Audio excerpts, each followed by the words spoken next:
মেসেঞ্জারের মেসেজগুলো ওপেন হচ্ছে না। মেসেঞ্জারে যদি কেউ মেসেজ পাঠায়, সেই মেসেজগুলো ওপেন করা যাচ্ছে না। কে পাঠাচ্ছে সেই মেসেজগুলো দেখা যাচ্ছে না। এরকম সমস্যা দেখা দিচ্ছে, এরকম সাদা হয়ে থাকতেছে এবং কোনো কিছুই দেখা যাচ্ছে না। এরকম সমস্যা যদি কখনও আপনার হয়ে থাকে, কিভাবে সমাধান করবেন এই ভিডিওটি থেকে জানতে পারবেন।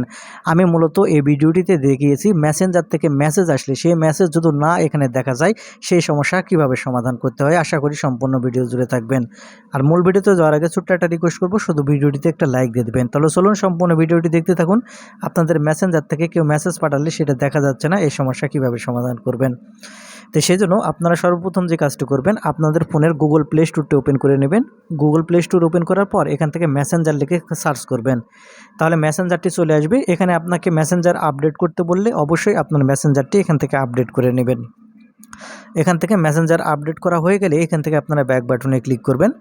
ব্যাক বাটনে আসার পরে আপনাদের ফোনের যে সেটিংস আছে, আপনাদের ফোন থেকে সেটিংসটি ওপেন করে নেবেন।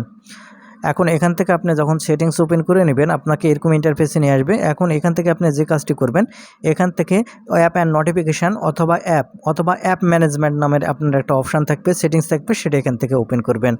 আমার ফোনে অ্যাপ অ্যান্ড নোটিফিকেশান আছে, এটা আমি এখান থেকে ওপেন করে নিচ্ছি। যখন এখান থেকে অ্যাপ অ্যান্ড নোটিফিকেশান ওপেন করবেন, এখান থেকে আপনার ফোনের যত অ্যাপ আছে সবগুলো দেখতে পাবেন। অথবা এখানে আপনারা সি অল অ্যাপস নামের অপশান আরেকটা দেখতে পাবেন, সেটার উপর ক্লিক করবেন, তাহলে আপনার ফোনে যতগুলো অ্যাপ থাকবে সবগুলো ওপেন হবে। এখন এখান থেকে আপনি স্ক্রল করে নিচের দিকে চলে আসবেন। এখান থেকে স্ক্রল করে নিচের দিকে আসার পর এখান থেকে মেসেঞ্জার যেখানে থাক সেখান থেকে মেসেঞ্জারটি খুঁজে বের করবেন। তারপরে মেসেঞ্জার এখান থেকে খুঁজে বের করার পর মেসেঞ্জারটি ওপেন করবেন। দেখতে পাচ্ছেন এখানে আমি মেসেঞ্জারটি পেয়ে গেছি।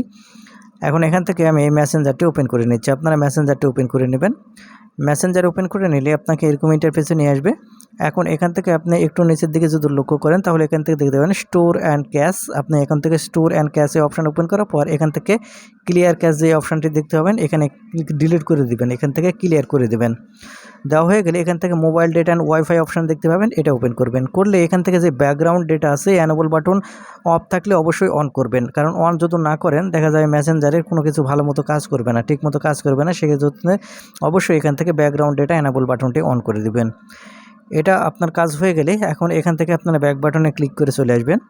ব্যাক বাটনে ক্লিক করে চলে আসার পরে এখান থেকে আপনারা যে কাজটি করবেন, আপনার ফোন বন্ধ করে চালু করবেন অথবা আপনার ফোনের এয়ারপ্লেন মোড এখান থেকে চালু করবেন। নোটিফিকেশান বার নিচের দিকে নিয়ে আসার পর এয়ারপ্লেন মোডটি চালু করে এখান থেকে আপনারা আবারও এখান থেকে অফ করে দেবেন। দিয়ে আপনাদের যে মেসেঞ্জারটি আছে এখন মেসেঞ্জারটি ওপেন করবেন। আপনি এখান থেকে মেসেঞ্জার ওপেন করলে সাথে সাথে দেখতে পাবেন আপনার মেসেঞ্জারটি কিন্তু ওপেন হবে এবং যে আপনার যে সমস্যা ছিল সেই সমস্যাও সমাধান হয়ে যাবে। আমি আপনাদের দেখিয়ে দিচ্ছি, সেই জন্য এখান থেকে আমি মেসেঞ্জারটি ওপেন করে নিচ্ছি। মেসেঞ্জার ওপেন করলে দেখতে পাচ্ছেন এখান থেকে কিন্তু সরাসরি এখন মেসেঞ্জারটি ওপেন হয়ে যাচ্ছে। আগে যে জায়গায় মেসেজগুলো দেখা গেল না, এখন কিন্তু সরাসরি এই মেসেজগুলো ওপেন হয়ে যাচ্ছে। আশা করি আপনারা এখানে দেখতে পেয়েছেন। তো বন্ধুরা, এই ছিল আজকের ভিডিওটি থেকে যদি কিছু শিখে থাকেন তাহলে আমাদের চ্যানেলটিকে সাবস্ক্রাইব করে রাখবেন এরকম ভিডিওগুলো সবসময় পাওয়ার জন্য। ধন্যবাদ।